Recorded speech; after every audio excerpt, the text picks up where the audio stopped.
안녕하세요. 날씨가 많이 시원해졌습니다. 시원해진 정도가 아니라 춥죠. 추울 정도입니다. 가을 기분은 지나간 거예요.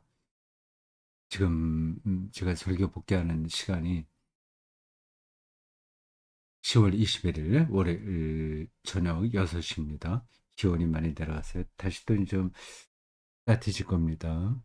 가을 날씨를 되찾겠죠. 오늘 절교 복귀 시간이 좀 무거워요. 예, 마음이 좀 무겁습니다.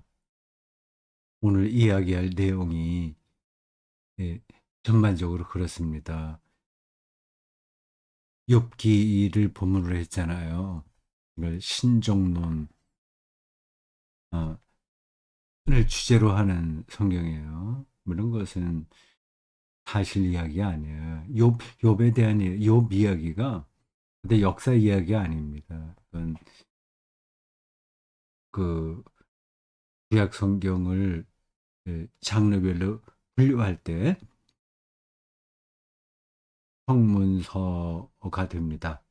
문학적인 거룩한 문학이라는 뜻으로 그렇습니다. 음, 그 역사적 사실이 아니라고 해서 완전히 그 없는 이야기도 아닌 거죠. 그런 운명에 떨어진 사람들이 있는 거죠. 소설가들이 어떤 걸 창작하잖아요. 그걸 픽션이라고 합니다. 근데 픽션이라고 하더라도 그게 완전히 근거 없는 이야기는 아니잖아요. 요 이야기가 그렇습니다. 이 신종론 문제는 아직까지도 완전한 해결을 우리가 얻지 못했어요. 신종론만이 아니라 기독교의 많은 가르침들이 예, 기본적으로 잠정적입니다. 이 잠정적이라고 하는 표현을 잘 기억해 두십시오. 잠정성이에요. 지금 이 시간에 여기까지만 알고 있는 거고 이후로는 또 어떻게 그 세기가 달라질지 모릅니다. 가장 실증적 학문이라 할 물리학도 마찬가지인 거예요. 지금까지만 우리가 알고 있는 거예요. 그 물리학이 말하고 있는 그 사실들 혹은 정보들이 말입니다. 기독교 교리도 마찬가지인 거예요. 이 신정론 참 어려운 문제입니다. 이건 음, 쉽사리 말하기 힘들어요. 근데 저거를 욥기를 잘못 해석하는 경우가 비일비재합니다. 어떤 분들은 그, 그 앞장에 나와 있는 이야기하고 맨 끝장에 나와 있는 그 이야기의 서사에만 관심을 가져요. 내러티브 말입니다. 아, 욥이 믿음 생활 잘하다가 완전히 저 인생의 그 나락으로 떨어졌다. 그런데 그 어려움을 잘 극복하고 믿음을 회복해서 이전보다 오히려 갑절에 복을 받았다. 우리도 욥처럼 살자고 하는 거예요. 그건 욥기를 잘못 이해하는 겁니다. 아, 대표적으로 제가 여기 두 군데 구절을 말씀드리려고 합니다. 욥기 8장 7절 읽어볼게요. 욥기 8장 7절 잘 알려진 그 성구입니다. 네 시작은 미약하였으나 네 나중은 심히 창대하리라. 근사한 말이죠. 근사한 문구죠. 아, 저 은혜 많이 받는다. 사람들은 생각합니다.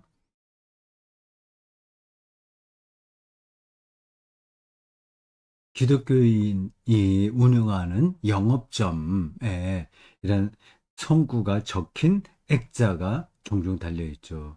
그 말 자체는 멋있는 거예요. 그리고 틀린 이야기도 아니에요.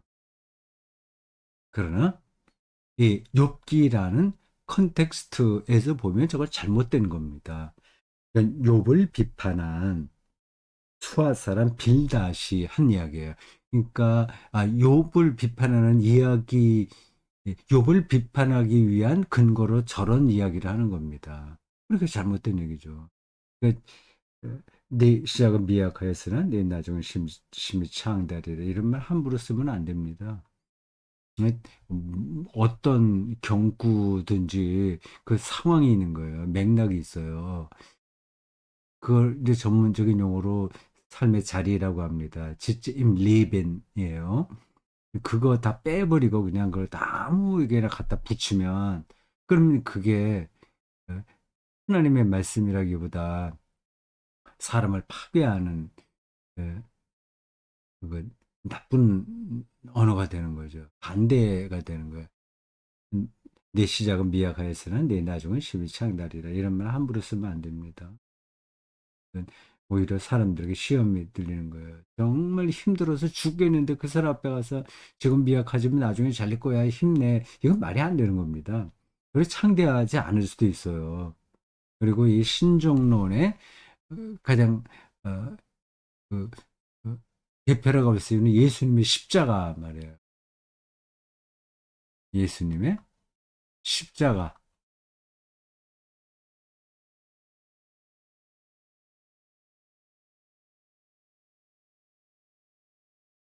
실패잖아요. 창대하지 않다니까요. 이 땅에서는 창대해지는 게 아니에요. 자, 제 말씀인 즉, 목사들도 성경 구절을 해석할 때 큰 오류를 범할 수 있고, 근데 겉으로는 그게 잘 드러나지 않아요. 신자들의 영혼을 약간 사탕, 그, 사탕을 발라서 달콤하게 만들기는 하지만, 그런 정말 죽게 만드는 경우도 많습니다. 이게 저런 용어들을 잘못 쓴다는 거예요. 23장 10절. 이거는 욥의 이야기예요. 이렇습니다. 들어보세요. 잘 들어봤을 겁니다. 23장 10절. 제가 강독한 욥 이야기라는 책에 자세하게 나올 겁니다. 참고하세요. 그러나 내가 가는 길을 그가 아시나니 그가 나를 단련하신 후에는 내가 순금같이 되어 나오리라. 이런 말씀을 이렇게 해석하는 사람이 있어요. 이런 어려운 시절을 잘 거치면 순금처럼 내 신앙이 더 깊어진다. 고 욥이 고백한 거로 말이죠. 저거는 욥이 아니라 욥을 비판하는 사람들의 논리예요. 그렇게 해석하는 잘못된 거예요. 그러니까 우리가 사용하는 개역 개정 이 성경은 잘못된 겁니다. 그 부분에서는 세번역은 좀 잘 돼 있더라고요. 근데 저런 23장 10절 이런 것도 갖다가 아, 그래 이 어려움 있잖아. 이걸 잘 견디면 신앙이 더 좋아질 거야. 걱정하지 마. 하나님이 주시는 예, 시련 기간이야. 이렇게 하면서 어려움을 당한 사람들을 위로한답시고 그렇게 말하지 마세요. 그건 아닙니다. 저 말은 그 욥이 한 이야기 많은데 오히려 반대예요. 난 잘못한 거 없다. 예요. 난 잘못한 거 없다. 근데 이, 이 딜레마, 즉 잘못한 게 없는데 무주한 자라고 그래요. 잘못한 게 없는데 어, 극심한 어, 그 어려움을 당하는 사람들의 문제를 하나님 신앙 하나님을 에, 마르는 사람들에게 이게 논리적으로 가능하냐는 거죠. 하나님의 사랑이시고 능력이 있고 전지전능하고 하다면 그 의로운 사람들, 그 무죄한 자들, 뭐 의롭다고까지는 안 가더라도 무죄한 자들이 고난받지 말아야 되잖아요. 근데 그런 일들이 일어나요. 뭐 지금 제가 신정론 시간이 아니기 때문에 이 이야기를 더 길게 하지는 않겠습니다. 기독교가 몇 가지 대답을 하기는 한데 아주 완전한 대답을 얻지는 못했어요. 완전한 대답은 이건 이제 종말에 가서 가능하겠죠. 그래서 불안하게 생각하지 마세요. 우리가 어떻게 뭘 다 압니까? 우리 기독교만이 아니라 모든 세상의 학문도 다 아는 게 거의 없어요. 아예 다 아는 거하고는 거리가 멉니다. 네, 오죽했으면, 그, 음, 음, 제가 종종 인용하는 마르쿠스 가브리엘이 왜 세계에는 존재하지 않는가 이런 얘기까지 했겠습니까? 모른다는 거예요. 각각이 다 그 어떤 의미장들이 다르기 때문에. 요 견성, 내가 듣기만 하다가 본다 그런 얘기를 이거 선불교 용어로 설명한 거예요. 견성. 음, 그건 지나가겠습니다. 세계가 왜 비밀이냐? 오늘 이번 설교가 세계 비밀까지 가서 나중에 예수 그리스도가 그 세계 비밀이면서 동시에 그러니까 그 비밀이 드러나는 사건이다. 그거예요. 전체 줄거리는요. 근데 이런 주제로 설교하기 쉽지 않습니다. 아, 이 세기가 왜 비밀이냐 하는 거를 일반 사람들에게 설명하기 일반 사람이 아니라 이런 쪽으로 생각을 보통 하지 않고 살던 사람들에게는 설명하기 힘든 거죠. 그냥, 뭐, 구수한 이야기 듣고, 그리고, 누구야, 한스킹 설명으로 그 용어를 빌린다면, 아, 그것도 잊어버렸네요, 단어가. 웰, 아, 뭐 하여튼, 럭셔리한 삶의 대처 방식, 아주 고급스러운 대처 방식, 뭐 처세술, 뭐 이런 식으로 설교를 생각하는 사람들이 많이 있잖아. 뭐 일주일 동안 골치 아프고 어려운 세상에 살던데 교회 가서라도 좀 위로받아야지. 근데 깊은 얘기하면 위로가 안 된다는 얘기죠. 이게 이제 저 같은 사람에게는 좀 어려운 부분이에요. 청중들하고 텍스트의 깊이에서 어떻게 만나냐 하는 거죠. 아예 그 세계 비밀 이렇게 하면 처음부터 신자들이 겁먹을 거예요. 아마 대구 선수 아카데미를 이렇게 친근하게 드나드는 분들에게는 많이 들었던 용어라서 어느 정도 귀를 기울였었다고 하더라도 그렇지 않은 일반 설교와 성경 공부에만 완전히 길들었던 사람들에게는 도대체 저게 설교 제목으로 말이 돼? 이게 여기 지금 인문학 강의하는 것도 철학 강의하는 것도 아니고 뭐 저래 속으로 그런 생각을 할 수 있는 겁니다. 근데 어떻게 이 세계가 비밀이냐 하는 거를 설명할 수 있냐 하는 거죠. 그 설명이 안 되면 이 설교가 앞으로 나가지 못하는 겁니다. 이, 그 깊이로 들어가는 게, 제가 잠깐 깊이 얘기해서, 뭐, 공부를 많이 해야지만 된다는 그런 얘기 아니라는 거 아시겠죠? 그 깊이는 공부를 많이 해서 얻는 게 아닙니다. 이건 삶의 태도예요. 사물에 대한 그 관점, 음, 인 거죠. 네, 그 세계 비밀로서 하나님을 이야기해야 되니까 세계가 왜 비밀이냐 하는 것을 말하기 위해서 어떤 사물의 비밀을 이야기하고 사람과의 만남이 비밀이다. 그래서 일상에서 우리가 볼 수 있는 거예요. 책을 예로 제가 들었습니다. 책뿐이겠어요. 하이데거 같은 사람은 이걸 정확하게 뚫어보고 있어요. 그 외에 뭐 화가들도 그렇습니다. 고흐 같은 사람도 어떤 그 구두 오랫동안 신었던 다 떨어진 구두 그리잖아요. 그 사물이에요. 근데 시원성이 담겨 있다니까요. 시인들도 그렇습니다. 어떤 사물을 볼 때 그 겉으로 드러나는 것만 보지 않고 지금 여기까지 오게 된 그 근원까지를 내다보는 거예요. 그러니까 그 사물이 새롭게 느껴지는 거예요. 예? 새롭게 느껴지는 거예요. 그렇지 않으면 화가가 될 수가 없습니다. 시인이 될 수가 없어요. 그건 뭐 시원성, 뭐 그 새로움 그런 건 없는 건데 그냥 자기가 그렇게 느끼는 건가? 그러시면 안 됩니다. 전혀 안 그런 거. 보통은 그거를 사람들이 다 놓치는 거예요. 그냥 다 지나가요. 그냥 내가 돈 얼마나 많이 버나 누가 친하냐, 좀 편하게 살자, 뭐 그런 정도로 머물러 있어요. 그래서 그 비밀에 눈을 못 뜨는 거죠. 그런 걸 주제로 한 뭐 소설책이나 뭐 시나 그런 거 수두룩합니다. 제가 청년 시절에 읽었던 거로는 갈매기의 꿈이에요.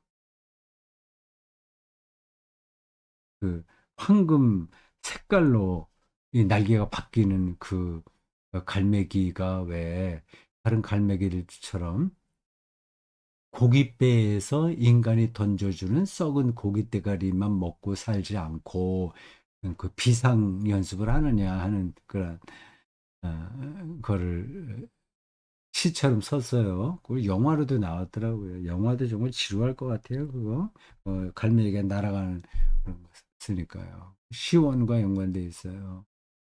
그러니까 그 난다고 하는 거 아프리카로부터 시작한 생명체가 물속에서 나와서 아프리카 그러면서 육지로 올라오게 되고 어떻게 어떤 것들은 바다에서 헤엄치고 어떤 것들은 하늘을 날게 되고 뭐 이렇게 쭉 진화되어 오잖아요. 그 긴 과정이 어떤 하늘 갈매기의 높은 비상.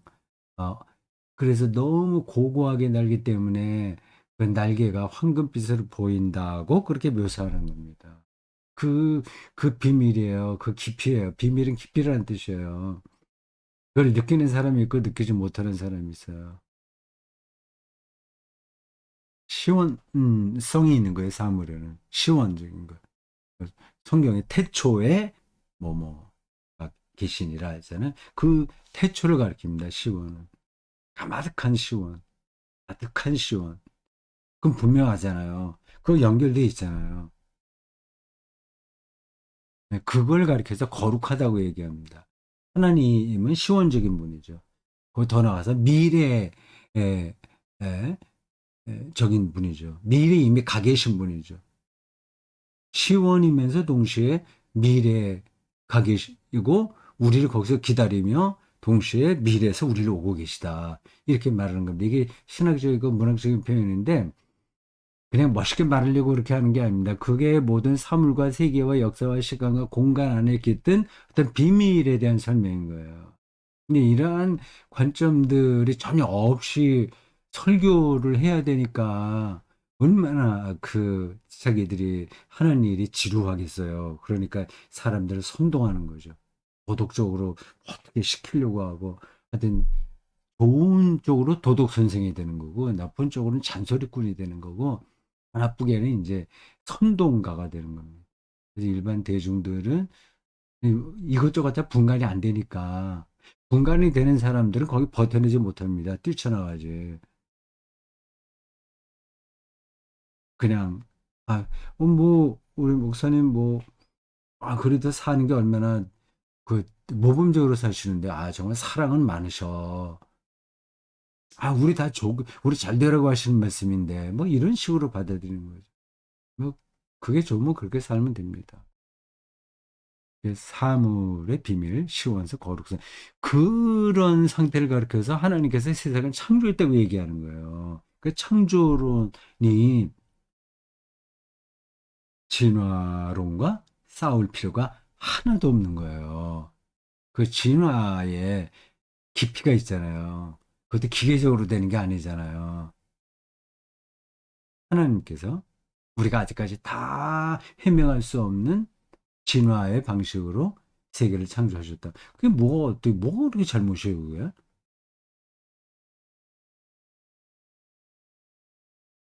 창조론과 진화론 얘기 나오니까 자연스럽게 여기 이번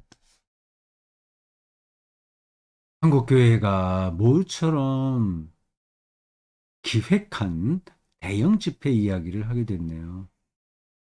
나 이런 집회를 한다는 것을 잘 몰랐습니다. 일주일 전에 알았어요. 설교 시간에 얘기했습니다. 유기성 목사의 유튜브 보고 아 저런 거를 준비하는구나 알게 됐고요. 그 알고리즘에 따라서 몇몇 사람들의 이 그 집회에 참여를 독려하는 영상들도 봤습니다.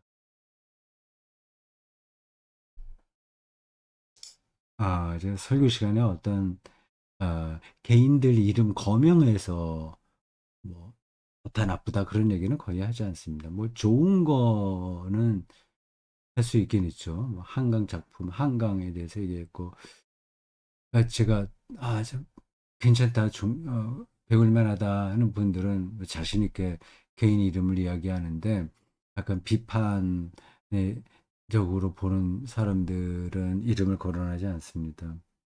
근데 이번에는 저 세 분 이름 거론했어요. 제가 경솔했나요?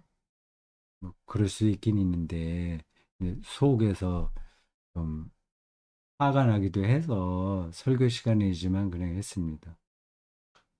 화가 난 거예요. 왜 화가 났냐면 이 사람들은 다 존경받는 사람들이에요. 저도 좋다고 생각합니다. 인격적이에요. 그리고 상당히 상대방 말에 귀도 기울이는 사람이에요. 보통 막 무식하게 밀어붙이거나 선동해서 뭐 억지로 뭘 하려거나 그렇게 하지 않아요. 목회에도 바람직하게 합니다. 뭐 이천수 목사는 저희 교회당도 짓지 않았을 거예요. 그렇게 대형 교회인데도 아직까지도 어디 강당 빌려서 하지 않습니까? 제가 뭐 자세히는 잘 모르겠어요. 그 한국에 있는 여러 목회자들 중에 비판받는 사람도 많이 있지만 그 밖에 있는 사람들에게까지 그래도 존경한다. 이렇게 인정받는 목사들이 몇몇 있는데 그분들 중에 이분들이 속하는 거죠. 성품도 좋아 보여요. 그 제가 직접적으로 만난 분은 그냥 스쳐 지나가듯이 스쳐 지나갔나 기억도 가물가물하네요. 이찬수 목사는 한번 어떤 모임에서 설교 모임에서 어떤 강사로 갔다가 같이 인사 정도 한 것 같아요. 그 강의하는 시간이 달랐기 때문에 아주 오래전입니다. 오종일 목사는 뭐 좀 인연이 있죠. 이분 설교 비평을 했고요. 그 설교 비평 끝난 다음에 제가 하양에 아파트에 살 때 저희 집에 저분 이름으로 꽃 배달이 왔습니다. 어떤 뜻으로 그렇게 했는지는 모르겠어요. 네, 뭐 그분의 얽힌 이런저런 이야기는 좀 알아요. 네, 사랑의 교회죠. 그죠. 그래도 전반적으로는 아주 괜찮으신 분. 좀 어려움이 있긴 있었지만 잘 그 문제를 해결하면서 하여튼 목회적으로 잘했습니다. 유기성 목사는 거의 제가 모르는 분인데 그 유튜브로 그분의 설교 한두 번 본 것 같아요. 근데 에, 톤도 그렇고 그 접근하는 방식도 그렇고 마음에 들어요. 그게 흥분해서 안 합니다. 그 작은 작은 뭐라고 표현해나 아주 옆에서 속삭이듯이 이렇게 말씀을 전하시더라고요. 좋은 분들이에요. 그러니까 이제 화가 나는 거지. 생각이 있는 분들이라고 보았는데 제가 보기에는 영 엉뚱한 일을 저분들이 주도한 건 아니에요. 뭐 부산에 뭐 무슨 교회 세계로 교회인가 뭐 어떤 그 목사가 주도했고 같이 어울리는 몇몇 적극적으로 하는 사람들이 있고 이분들은 아마 그 주도하는 사람들의 부탁을 받아서 같이 참여하는 것 같아요. 그래도 그렇지.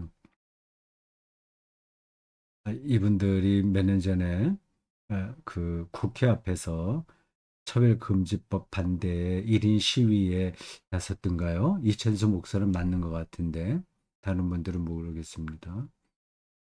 1027 한국교회 종교개혁주일 기념이에요.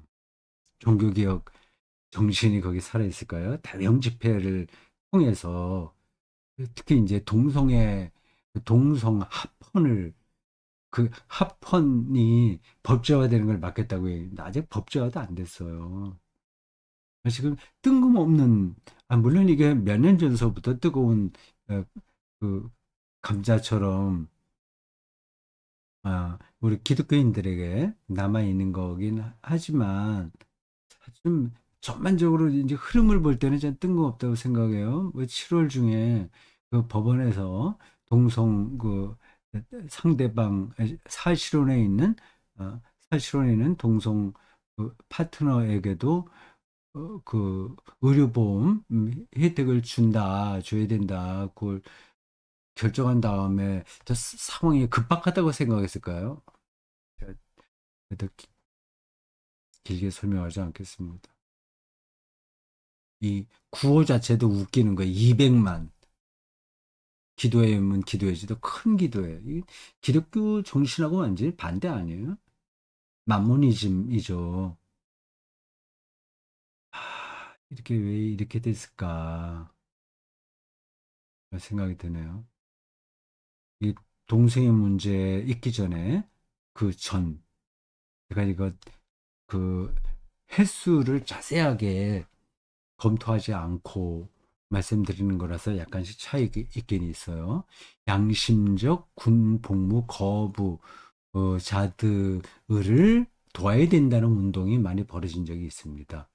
그래서 대체 복무를 하겠다. 대체 복무 군대 가는 대신 대체 뭐 교도소에 가서 사람들 도와준다거나 양로원에 간다거나 아니면 뭐 호스피스 이런 데 가서 돕는다거나 그렇게 어, 하겠다.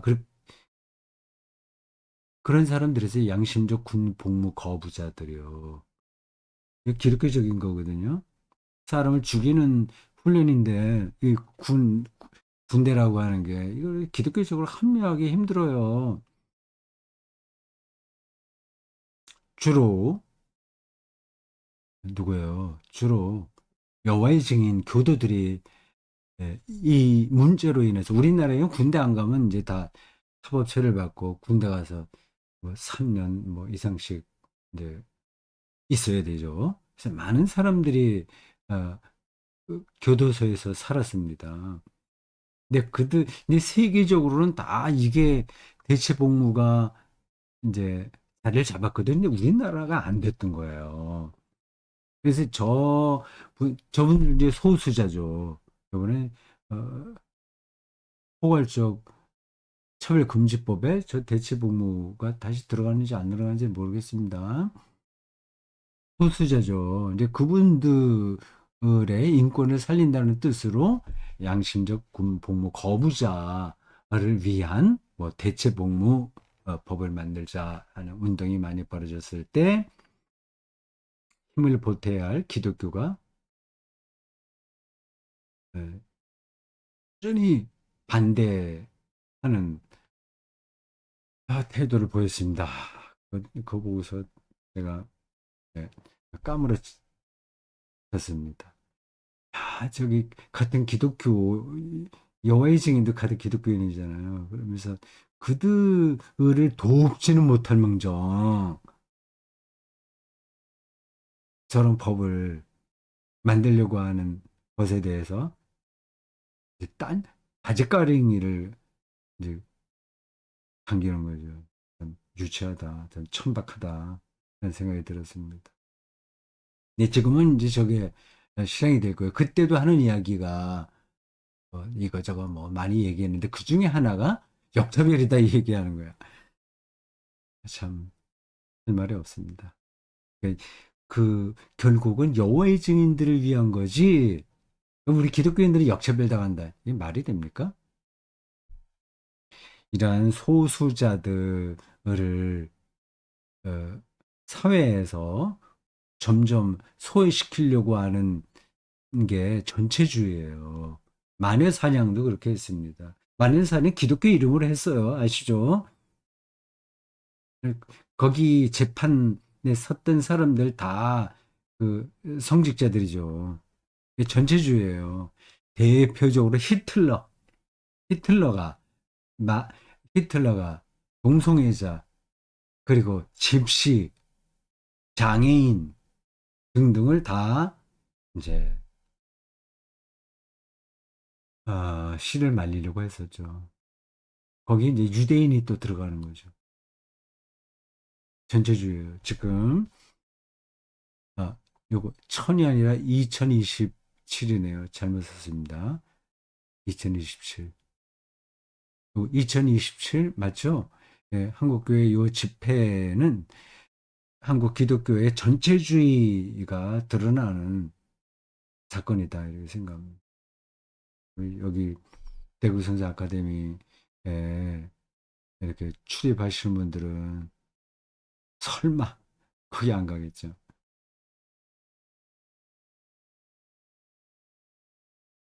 설교 후반부에 세계의 비밀을 느끼는 사람들은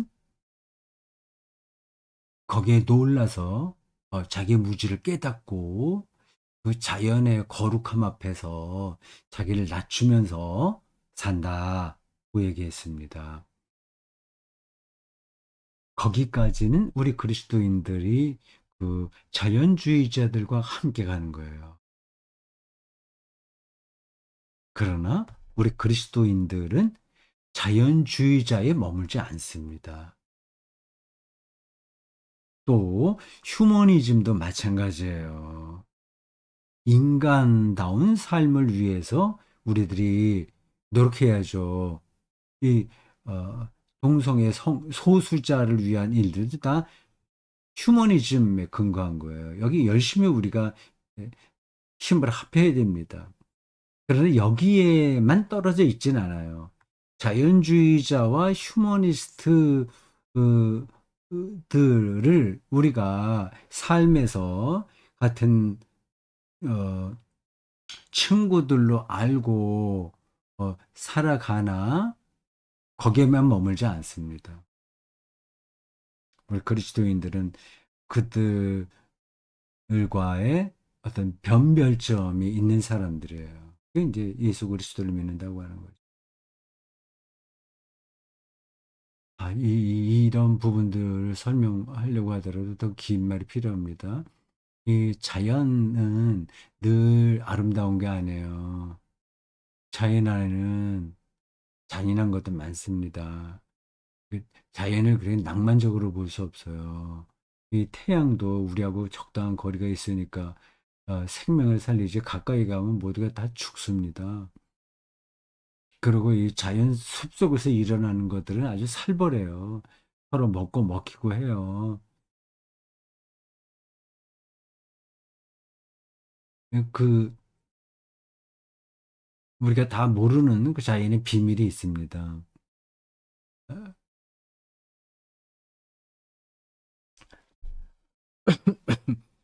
음. 휴머니즘도 우리가 끝까지 붙들고 나가야 될 어떤 방향이긴 하나, 저 안에도 인간의 유치한 생각들이 들어있고요. 그것의 역작용도 또 있습니다. 아시죠? 가장 극단적인 휴머니즘은 공산주의예요. 예? 공산주의. 극단적인 휴머니즘에 근거하지 않으면 공산주의를 말할 수가 없는 겁니다. 근데 그게 역사 현실에서는 또 어떤 문제가 벌어지잖아요.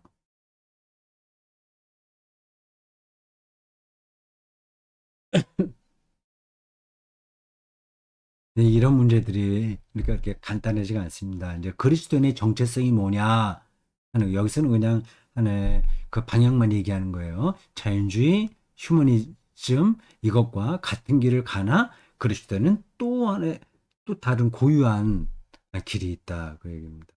한스 퀸도 그 책에서 너무 자연에 열광하지 마라 하는 게 좋다 그런 얘기를 어디선가 하더라고요. 그 일리가 있다고 생각합니다. 오늘 좀 길어졌죠. 그 집회 때문에 뭐 흥분해서 저기 얘기하느라고 그랬습니다. 유익성 목사님, 오정현 목사님, 이천수 목사님 개인적으로 아무 나쁜 감정 뭐 이런 거 없으니까 이해해 주시기 바랍니다. 근데 저분들은 뭐 제가 이렇게 설교 복귀해서 본인들의 이런 거라는 걸 모르실 테니까 그래 안심 다행입니다. 설교 마지막 대목에서 충분하게 다루지 못한 주제가 욥의 운명과 하나님 경험의 관계예요. 뭐 충분하게 다루진 않았더라도 방향은 그렇게 했죠. 욥의 운명.